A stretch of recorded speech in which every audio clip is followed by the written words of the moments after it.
திருக்குறளை பொருளோடு அறிய வந்த அன்பு நெஞ்சங்களுக்கு வாழ்த்துக்கள்.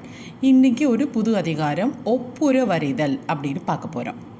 ஒப்பு உயர்வு அறிதல், அதாவது உயர்வான ஒரு ஒழுக்கத்தை பற்றி இப்போ பார்க்க போகிறோம். தனி மனிதனுடைய ஒழுக்கம் பற்றி சொல்லிட்டு வந்த திருவள்ளுவர் இப்போ நம்ம சமுதாயத்துக்கு என்ன செய்யணும், அப்படி சமுதாயத்துக்கு செய்கிறவங்களுடைய பேரும் பெருமையும் சொல்ல போகிறார். கூட இருக்கிறவங்களுடைய கஷ்ட நஷ்டங்களை அனுசரித்து அதுக்கு ஏற்ற மாதிரி உதவுறாங்க இல்லையா, அவங்க திருப்பி அதுக்கு கைமாறி எதுவுமே எதிர்பார்க்குறதில்ல. உதாரணத்துக்கு இப்போ உங்கள் தெருவில் 10வது படிக்கிற பிள்ளைங்க 12வது படிக்கிற பிள்ளைங்க இருந்தால் நம்ம என்ன செய்கிறோம், அந்தந்த வீட்டுக்காரங்க யாரும் சத்தமாக ரேடியோ அதெல்லாம் வைக்கிறதில்ல, ஆட்டம் கொண்டாட்டங்கள்லாம் அந்த ஸ்ட்ரீட்டில் செலிப்ரேட் பண்ணுறதில்ல. இதை விட இன்னும் என்ன சொல்லணும்னா, இப்போ சமயபுரத்தாளுக்கு தேரோ இல்லை ஏதோ ஒரு பண்டிகை நேர்ந்துக்கிட்டோ அந்த வழிநடுக மக்கள் நடந்து போகிறாங்க இல்லையா, அப்போ என்ன செய்கிறாங்க, யாருக்கெல்லாம் முடியுமோ அவங்கெல்லாம் என்ன செய்கிறாங்க, ஒரு தண்ணீர் பந்தலோ ஒரு அன்னதானமோ கொடுக்குறாங்க.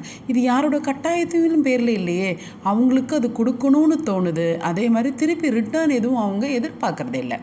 நான் அன்றைக்கி இவங்களுக்கு தண்ணி கொடுத்தேன், எனக்கு இவங்க திருப்பி தண்ணி தரணும்னு எதிர்பார்த்தாங்களா? எந்த விதமான எதிர்பார்ப்பும் இல்லாமல் அந்த சமுதாயத்தில் அப்போ என்ன சூழ்நிலைக்கு ஏற்ற மாதிரி ஒரு உதவி செய்கிறாங்க இல்லையா சமூகத்துக்கு, அதை தான் ஒப்புரவு அறிதல்ங்கிற. தெரிஞ்சு அந்த சூழ்நிலைக்கு ஏற்ற மாதிரி தெரிஞ்சு செய்கிற உதவிகள், நன்மைகள். குறளின் 211 கைமாறு வேண்டா கடப்பாடு மாறி மாட்டு என்ன ஆற்றுங் கொல்லோ உலகு. கைமாறு வேண்டாம், திருப்பி அவங்களுக்கு ரிட்டர்ன் பதிலுக்கு பதில் செய்யணுங்கிற அவசியம் இல்லை. கடப்பாடு ஒரு கடமையும் கிடையாது, செஞ்சே ஆகணும், திரும்பி செஞ்சே ஆகணும்னு அந்த மாதிரி எண்ணத்தோடு நல்லது செய்கிறவங்க. ஒரு உதாரணம் சொல்கிறார், மாறி மாட்டு மழை மாதிரி, மழைக்கு என்ன ஆற்றும் கொல்லோ உலகு. மழை நமக்கு என்ன செய்யுது, நீரை எடுத்து மழை மேகத்தில் போய் திருப்பி நமக்கு அந்த நீரையே தருது. அந்த மழைக்கு இந்த உலகம் ஏதாவது கைமாறு செய்தால் என்ன, நம்ம திருப்பி செய்கிறோமா? இல்லை. அந்த எதிர்பார்ப்புகள் எதுவுமே இல்லாமல் மழையானது ஜீவராசிகளை எப்படி உதவுது இல்லையா, அது மாதிரி உதவுறவங்க ஒப்புரவு அறிந்து செய்கிறவங்க அப்படின்னு சொல்கிறார்.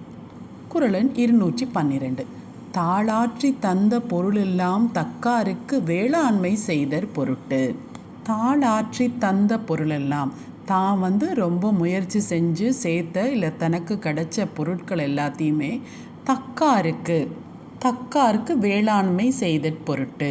இங்கே தக்காருக்கு தகுதியுடையவள் யாருக்கெல்லாம் தேவையோ அவங்களுக்கு வேளாண்மைங்கிறதுக்கு உதவின்னு ஏற்கனவே ஒரு பொருள் பார்த்தோம் இல்லையா, அவங்களுக்கு உதவி செய்தற்காகத்தான் அப்படிங்கிறாரு. அதாவது ரொம்ப பொருள் சேர்த்து வச்சிருந்தீங்கன்னா நீ உழைச்சி சேர்த்த பொருளெல்லாம் எதுக்கு ஆகணும்னா அந்த மாதிரி தேவைப்படுறவங்களுக்கு கொடுக்கறதுக்கு தான் அப்படின்னு சொல்கிறார்.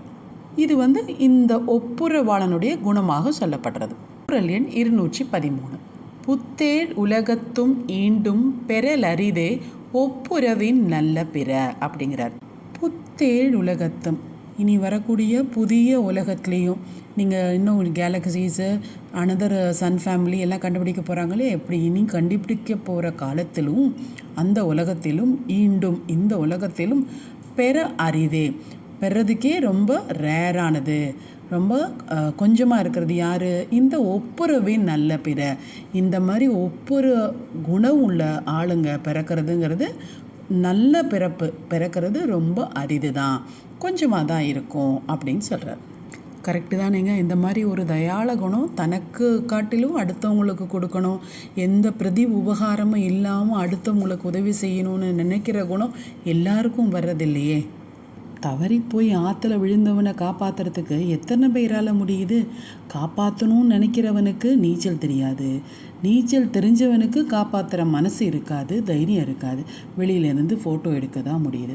இந்த மாதிரி அரிது போகிறது ரொம்ப கம்மியான ஆளுங்க தானேங்க.